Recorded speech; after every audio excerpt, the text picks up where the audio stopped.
The morning I found out, I was making coffee. That's the detail that stays with me. Not the phone call, not the folder my attorney would later slide across the desk, just the sound of the Keurig finishing its cycle and me standing there in my kitchen in Georgia, watching steam rise from a mug that said "World's Best Mom," a Mother's Day gift from my daughter Cora, who was 9 and still believed those mugs meant something. My husband had been gone for 4 days. A deposition in Chicago, he said. His firm handled corporate litigation, so that kind of thing happened. 2, 3 times a year, sometimes more. I never questioned it. I had my own work. I ran a small interior design studio out of our home, 3 contractors on retainer, enough clients to stay busy without having to think too hard about whether my marriage had started to feel like a lease agreement we'd both forgotten to renegotiate. I poured the coffee. I checked my phone. There was a text from a number I didn't recognize. No greeting, just a name, the name of a hospital in suburban Chicago, and a room number. Then, you should know, I stood there for a long time. I didn't call the number back. I didn't cry. I remember thinking that was strange, that I should be doing something more dramatic with my body. Instead, I just put the mug down very carefully on the granite counter and sat at the kitchen table where my kids did their homework every evening, and I thought, how long? Not is it true? I already knew it was true. Some part of me had known something for months, a year maybe. I just hadn't let myself finish the sentence. I called my sister first. She answered on the second ring, and when I told her what the text said, she was quiet for exactly 2 seconds before she said, "Don't touch anything in those accounts, not yet, and call Renata." Renata was her divorce attorney. She'd used her 3 years ago when her own marriage fell apart, and she talked about her the way athletes talk about coaches who turned their careers around. I called Renata. She picked up and listened without interrupting while I read the text aloud, and then she said, "Do you have access to your joint accounts?" "Yes." "What does the balance look like compared to, say, 6 months ago?" I opened the banking app. I'd last checked the joint savings in February, when we'd been talking about refinancing the house. It had been just over $240,000. Now it was sitting at $112,000. I told her the number. She said, "Come in tomorrow morning, first thing. Bring whatever financial records you can access tonight." I want to be precise about what happened in me during that phone call because I think people expect a certain kind of collapse, and I didn't collapse. What I felt was more like a temperature dropping. Like something that had been ambient and warm just leveled. I became very calm and very clear, and I understood that this was the moment where the decisions I made in the next 72 hours would determine the shape of the next decade of my life. My daughter was at school. My son Ben was 12, also at school. I had until 3:15. I sat down at my desk and I started pulling documents. His name was on our mortgage, both names jointly held. We bought the house 6 years ago when things were still easy between us, when we still had a shared language. 4 bedrooms just outside Atlanta in a neighborhood with good schools and a farmer's market on Saturdays. The house was worth somewhere around $610,000, according to recent comps in the area. We owed just under $280,000 on it. I printed the mortgage statement. I printed 3 years of tax returns. I went through the filing cabinet in his office, the one in the corner of the room he used as a home office when he worked remotely, and I took photographs of every document I found with my phone. I didn't move anything, I just photographed it. One of the folders had a name on it I didn't recognize, a woman's name. Inside was what looked like a lease agreement for an apartment in the Lincoln Park neighborhood of Chicago, signed 8 months ago. My husband's signature was on the co-signer line. I photographed every page. Then I closed the folder exactly the way I'd found it, went back to the kitchen, and finished my coffee. Renata's office was in Buckhead, on the 16th floor of a glass building with a fountain in the lobby. She was in her early 50s, silver-haired, with the kind of stillness that made you feel like she had already thought of everything you were about to say. She looked at the photographs on my phone without expression. When she got to the lease documents, she nodded slowly, the way someone nods when a suspicion has been confirmed. "He co-signed an apartment for her," she said, 8 months ago. "And the account withdrawals, do they track with that?" I'd done the math the night before. The joint savings had started dropping around 9 months ago, small amounts at first. then larger ones, 40,000 in October, 35 in January. Yes, I said. She set the phone down. Okay, here's where we are. Georgia is an equitable distribution state, which means marital assets get divided fairly, not necessarily 50-50, but a judge considers everything. The money he withdrew from joint savings without your knowledge, that's dissipation of marital assets. It's relevant. The apartment lease is relevant. All of it goes toward establishing a pattern. What about the house? Neither of you can force a sale without the other's consent while you're still married, unless a judge orders it. But we can file for legal separation, which gives you exclusive use and possession of the marital home while proceedings are ongoing. He'd have to find somewhere else to stay. She said it so matter-of-factly that it took me a moment to understand she was describing the mechanism by which I could keep my children in their rooms, in their school district, in their life. Do that, I said. I'll need a retainer, and I want you to open a separate account today, just in your name at a different bank, and move your direct deposit there starting immediately. I have a business account already. Good. Start using it for personal expenses. I asked her how long the process would take. She gave me a range, 8 months to 2 years, depending on whether he fought everything or came to his senses. She said most of them fought at first and then stopped when they understood how much the fighting cost. I drove home and opened a new personal checking account at a credit union across town. Then I went to pick up my kids. Ben asked why I was early. I told him I'd finished work ahead of schedule. He shrugged and got in the car. Cora showed me a drawing she'd made in art class, a house with a yellow sun and a garden with what she called fancy flowers. She was pleased with herself in that specific way 9-year-olds are pleased. The kind that doesn't need anything from you except a witness. It's beautiful, I said, and I meant it completely. That night, after they were in bed, I sat in the kitchen and I thought about what I was going to say when he came home. He was due back Friday. 2 days. I thought about it for a long time. Then I decided I wasn't going to say anything. Not yet. He came home Friday evening. He'd brought wine from O'Hare, the kind of airport impulse purchase that used to feel like a gesture and now felt like a prop. He kissed me on the cheek. He asked how the kids had been. He said the deposition had been brutal. I told him the kids were great. I told him dinner was almost ready. I handed him a glass of the wine he brought and watched him relax into the kitchen the way people do when they believe they are safe. I was calm the entire evening. I think that's the part that still unsettles me. How calm I was.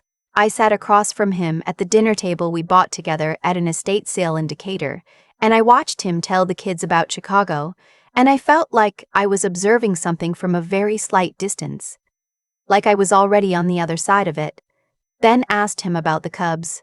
My husband didn't follow baseball, but he gave some answer that made Ben laugh, and I watched my son laugh, and I thought, he doesn't know yet what his father has done. And then I thought, he is going to be okay. I am going to make sure of it. After the kids went to bed, my husband poured himself another glass of wine and said something about a project at the firm that was taking more of his time than expected. He was preemptively explaining future absences. I understood the mechanics of it now in a way I hadn't before. I said okay and went to bed. Renata filed the next week.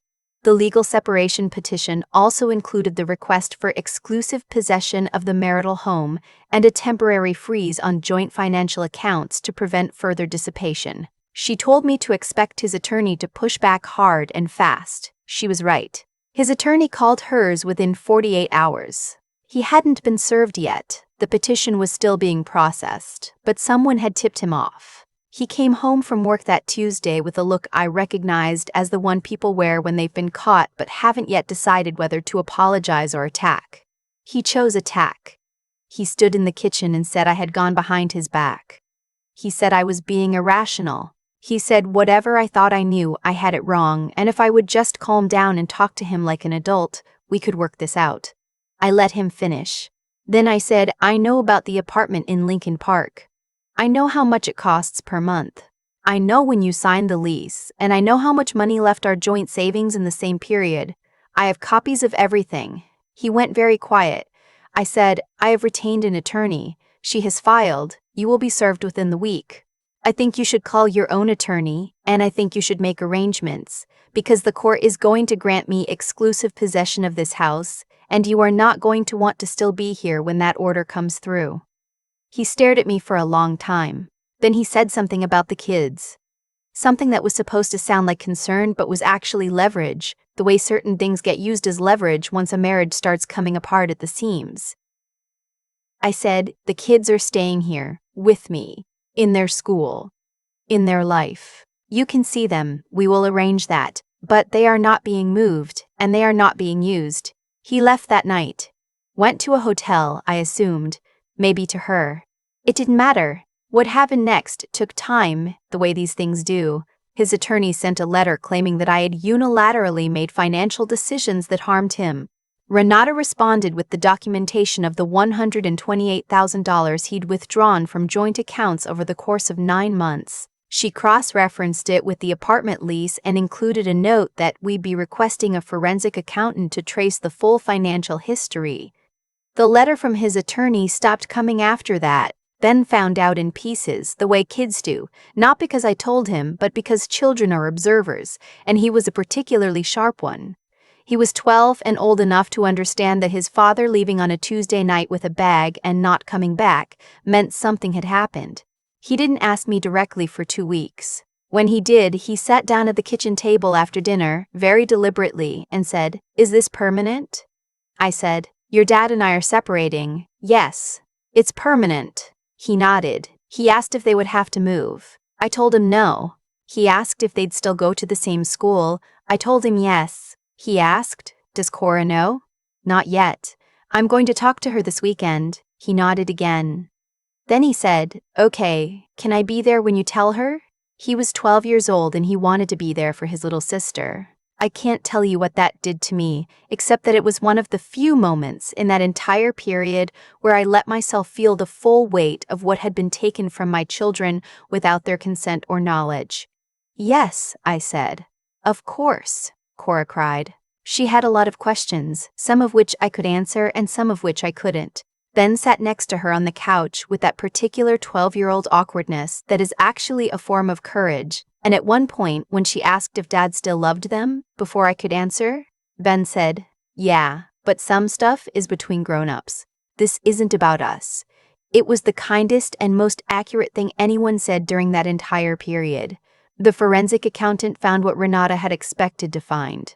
Beyond the withdrawals from joint savings, there were transfers through a separate account he'd opened 18 months earlier, one I'd had no knowledge of. A total of about $62,000 had moved through it over that period in amounts small enough to avoid triggering automatic flags, large enough to matter.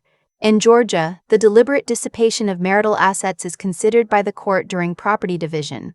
Renata explained it to me plainly. It didn't mean I'd automatically get everything, but it meant the $62,000 and the $128,000 from savings would be factored in when the judge divided what was left.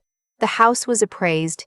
His pension through the firm was valued. My business, which he'd never paid much attention to, was assessed, and because I'd structured it carefully from the beginning, with separate accounts and proper documentation, my attorney was able to argue that a significant portion of its value predated the marriage and was therefore separate property. It was a long 8 months. There were hearings and continuances and letters and one very unpleasant afternoon in a conference room where I sat across from him and his attorney and tried to remember that the person across from me had once driven 4 hours in the middle of the night when my car broke down on I-75.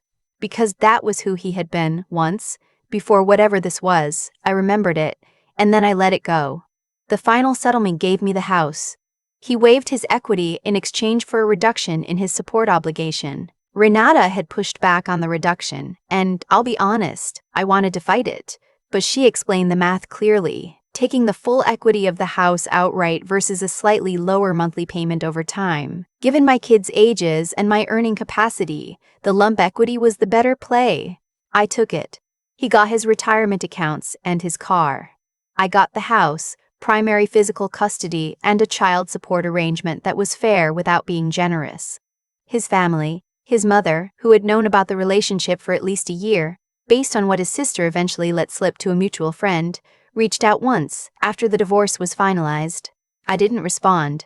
Some bridges you don't have to burn. You just stop walking across them and eventually they fall on their own. Cora asked me once, about 6 months after it was all over, whether I was sad. We were in the kitchen. I was making dinner, pasta, her request, and she was sitting on the counter the way she always had since she was small, even though she was technically too old for it now. I thought about the question seriously. I told her that yes, sometimes I was sad, but that it was a different kind of sad than she might expect. Not the kind that comes from losing something you love. More like the kind that comes from finally understanding what something actually was, instead of what you'd believed it to be. She was quiet for a second. Then she said, "That makes sense, I think." I don't know if it did, fully, to her. She was 9, almost 10. But she'd nodded the way she did when she was filing something away for later, for when she was old enough to use it. Ben had his moments too. A few months in, there was a stretch where he got quieter than usual, and his history teacher emailed me about a drop in his participation. I talked to him, and we found him a therapist, a man in his early 40s who worked with kids and who Ben described after the first session as pretty normal actually, which is better than I expected. He went every other week. By spring, his teacher said he was one of the most engaged students in the class. Children are not as fragile as we fear, and not as resilient as we hope. They are something more complicated than either. They are adaptive, and what they need most is not for their lives to be painless, but for the adults around them to be honest and steady. I tried to be that. My studio did well that year, better than the year before actually. I think when certain things in your life become very clear, your attention sharpens in places you hadn't expected. I brought on a 4th contractor in the fall. I took on a commercial project, a restaurant renovation in Virginia Highland, that turned out beautifully and got written up in a local design publication. My sister came to stay for 2 weeks in July. We sat on the back porch in the evenings and she told me about her own life and I told her about mine. And we talked the way sisters do when they are past the age of performing anything for each other. One night she said, "You seem okay." "I am okay," I said. Actually. She believed me because it was true. I'm not going to tell you that what happened made me stronger, because I think that's a thing people say to wrap difficult experiences into something more tolerable. What I'll tell you is what actually happened. I found out who I was under pressure. I found out that I had more clarity than panic. I found out that my children, who I had worried about in the abstract for years the way parents do, were people, real and distinct and surprising people, who were going to be okay in large part because they already knew how to be people, and I'd had something to do with that. I found out that a house can hold a different shape of life than the one you originally designed it for, and that it can still be full. Some mornings now, early, before the kids are up, I make coffee in the kitchen and I stand at the window that looks out over the backyard, and I watch the light come up over the fence and across the garden where Cora planted tomatoes last spring that didn't fully come in, but that she plans to try again this year. There is no one I'm waiting for. There is nothing that hasn't already arrived. The mug still says "World's Best Mom" because she still means it, and because I have decided to take her at her word. I used to think that the hardest thing about betrayal was the moment you found out. Now I know that's not true. The hardest thing is the morning after, when you wake up in the same house, make coffee in the same kitchen, and have to decide, before anyone else is awake, before the kids come downstairs, before the world asks anything of you, who you are going to be from this point forward. I didn't make that decision dramatically. I made it quietly at my kitchen table with a mug of coffee and a banking app open on my phone.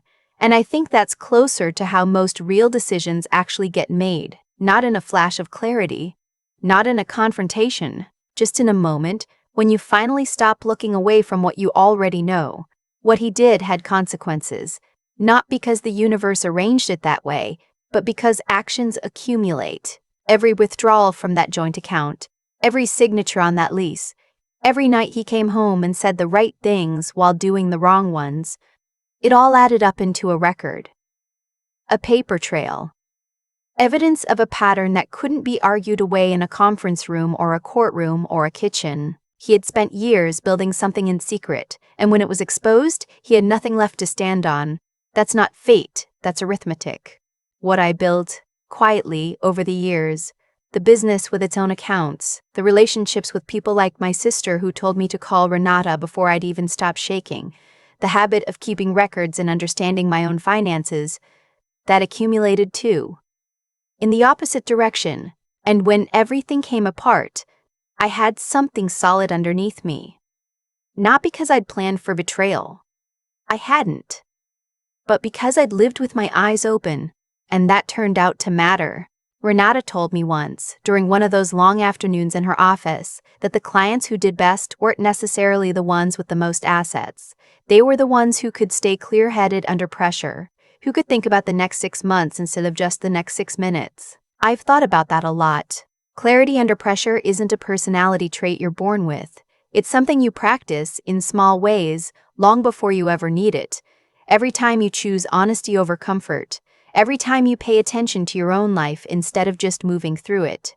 Every time you have a hard conversation instead of postponing it another year. Ben understood more than I gave him credit for, and he showed up for his sister in a way that still catches me off guard when I think about it. Cora planted tomatoes she'll try again next spring without being asked twice. These things are not accidents. Children reflect what they've been given, and what I hope I gave them, not perfectly, not without cost, is the understanding that when something falls apart, you don't fall apart with it. You figure out what's true, you figure out what matters, and you take the next step. That's all any of us are ever really doing. Taking the next step. I took mine on a Tuesday morning with a cup of coffee and a phone number for a lawyer. It was enough to start.